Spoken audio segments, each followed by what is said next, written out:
La estrategia de inversión de David Swensen, un portafolio que vas a ver es fácil de replicar, que uno mismo podría construirlo y que ha tenido estos resultados en los últimos años. Y quiero que los veamos con detenimiento. Si bien te dejé la información reciente de 3 y 6 meses, porque es un portafolio que presenta volatilidad como muchos que hemos visto y más en este año que ha empezado con algo de volatilidad fuera de lo común.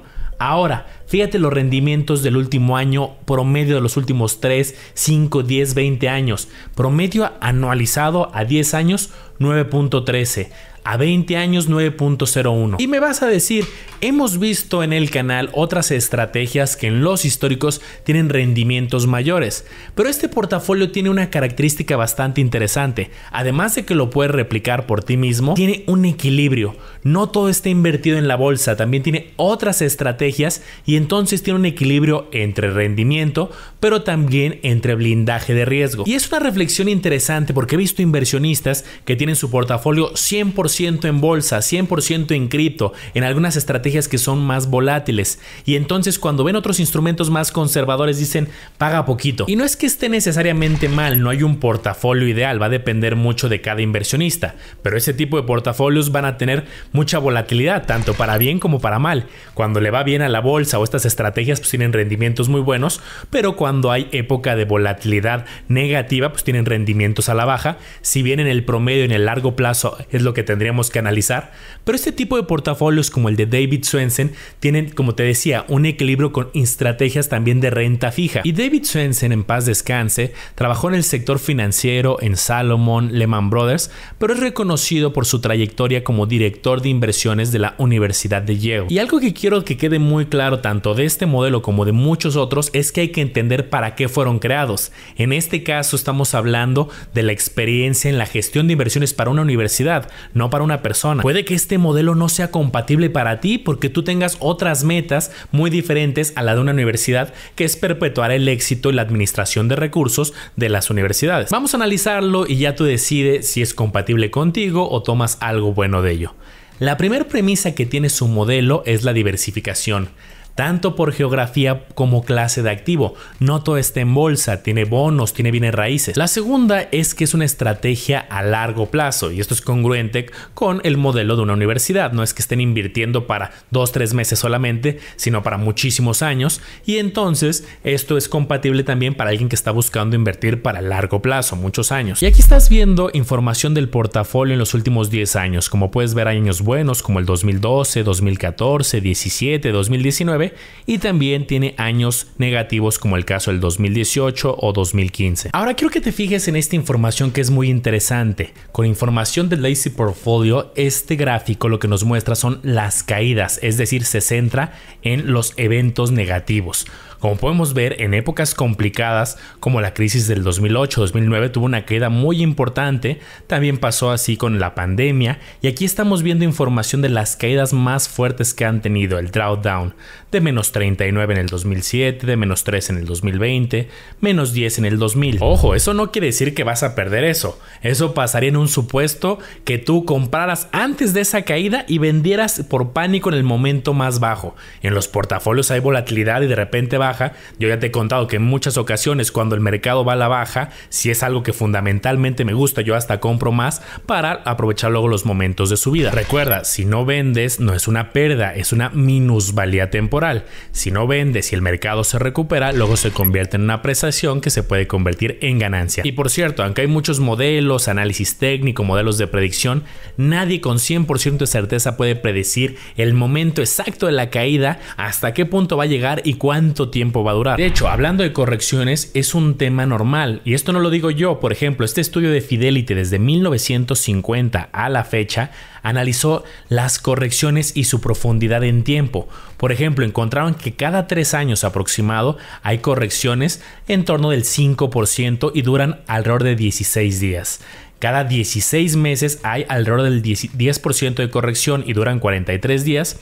Y cada 7 años hemos visto alguna corrección del 20% aproximado y puede durar varios días, casi medio año. Dicho todo eso, vamos a ver cómo podemos invertir en este portafolio. Te digo que es relativamente sencillo de replicar porque con pocas estrategias podías tener acceso al portafolio de David Swensen.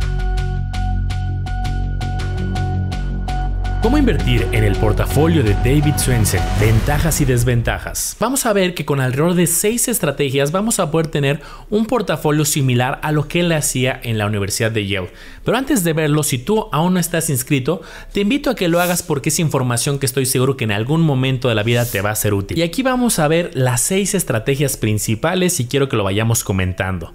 30% Bolsa de Estados Unidos, 20% REITs, Real Estate Investment Trust, que son como las fibras aquí en México, 15% en otros países desarrollados, 15% en bonos del tesoro, 15% en TIPS, que son estrategias con protección inflacionaria que ahorita vamos a comentar, y 5% en acciones de países emergentes. Y aquí viene la pregunta clave: ¿cómo podríamos tener acceso a estas estrategias? El camino difícil y más avanzado sería hacer una selección específica individual, por ejemplo, de las acciones, buscar qué acciones del mercado americano, países desarrollados, de los REITs, de las fibras de allá de Estados Unidos, y seleccionar con tu análisis cuáles crees que son las mejores. Bueno, aquí tienen la respuesta. Puede ser por medio de los ETFs, Exchange Traded Funds, que ya te he comentado que podemos adquirir a través de una casa de bolsa. Yo te he contado en otros videos que una de las que yo utilizo es GBM. Aquí abajo en los comentarios y descripción te voy a dejar información y la promoción que tienen donde regalan una acción para los nuevos usuarios. Y una de las ventajas que ya hemos visto de los ETFs es que tú vas a adquirir un solo instrumento, pero vas a tener exposición en algunos casos a cientos o hasta miles de acciones o de bonos o de materias primas, y por eso es muy sencillo adquirir los ETFs y tener exposición a estrategias específicas. Ahora déjame darte otro tip intermedio. Históricamente, tanto los bonos como la inflación de Estados Unidos ha tenido tasas menores comparadas con las de México. Y hablo de históricamente, analizando muchos años, porque de forma reciente han ido incrementando. La inflación en Estados Unidos también ha sido más alta de lo normal. Y entonces alguien podría decir: oye, yo voy a modificar los últimos dos y los voy a sustituir por estrategias similares, pero de México. Y a ver, un favor, hasta este punto quiero que comentes si a ti te gusta o no esta estrategia. Ya al final te voy a dar mis conclusiones, pero me gustaría leerte en los comentarios y ver qué opinas. Y quedaría de la siguiente manera: en lugar de los bonos de Estados Unidos, con CETES o bonos inclusive del caso de México, a través de la plataforma de CETES Directo que ya hemos visto, o también aquí te dejo un instrumento alterno que es un track muy parecido a los ETFs, o UDIBonos o UDITRAC. ¿Y cómo le hubiera ido de rendimientos? Bueno, aquí tenemos diferentes ETFs. En el caso de la bolsa de Estados Unidos podría ser IVV o BTI. En el caso de emergentes también aquí te pongo otro nombre que replica a los países que veíamos emergentes: Brasil, Rusia, India, China. Y bueno, aquí vemos los rendimientos anualizados a 1, 3, 5 y 10 años. Vamos por ejemplo a 10 años. La bolsa de Estados Unidos le ha ido bastante bien. El promedio de los 10 años histórico 15.37. BNQ 9.85, BA desarrollado 7.44, los emergentes como tal no le ha ido tan bien, y bueno, CTTRAC y UDITRAC más conservadores en torno al 5-6%. Y ahí les va ahora una tabla que está bien interesante. ¿Qué ha tenido mejor desempeño? ¿Invertir a través del modelo de Swensen o alguien que dijera: yo voy a replicar el Standard & Poor's 500, me voy a un solo instrumento, las 500 empresas más grandes de Estados Unidos? Y por ejemplo, aquí vemos en color rojo el desempeño de las 500 empresas más grandes de la bolsa de Estados Unidos, y de color gris vemos el modelo de Swensen. Podemos ver que hay variaciones muy distintas dependiendo del año, por ejemplo 2019, 2017, en algunos años más parejos, pero tenemos diferencias importantes. A simple vista uno podría decir: entonces se ve claro que es mejor, por el tema de rendimientos, invertir en el Standard & Poor's 500, las 500 empresas más grandes de Estados Unidos, que el modelo de Swensen.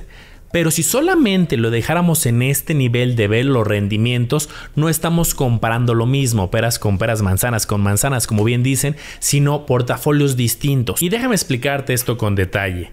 Si nos vamos a los rendimientos históricos en promedio en los últimos 5 y 10 años, efectivamente, la bolsa ha tenido un desempeño histórico promedio anual mayor que el modelo de Swensen. Pero si medimos ahora la volatilidad cuál es más estable medido por un indicador clave, la desviación estándar de los rendimientos, vemos que el modelo de Swensen presenta mayor estabilidad comparado con 100% bolsa, que es natural que tenga más volatilidad. Y tiene lógica, el modelo de Swensen tiene dentro bonos, protección inflacionaria, la parte de bienes raíces, tiene más equilibrado, por lo tanto tiene menor volatilidad. Si nos quisiéramos poner exquisitos, también hay un indicador que ya te he comentado que es intermedio, que se llama el Sharpe Ratio, que en la fórmula tiene los dos. Tiene tanto los rendimientos y premia las estrategias que tengan mayor rendimiento, pero también en la fórmula incorpora la volatilidad, la desviación estándar, y entonces castiga aquellas estrategias que tengan mayor volatilidad.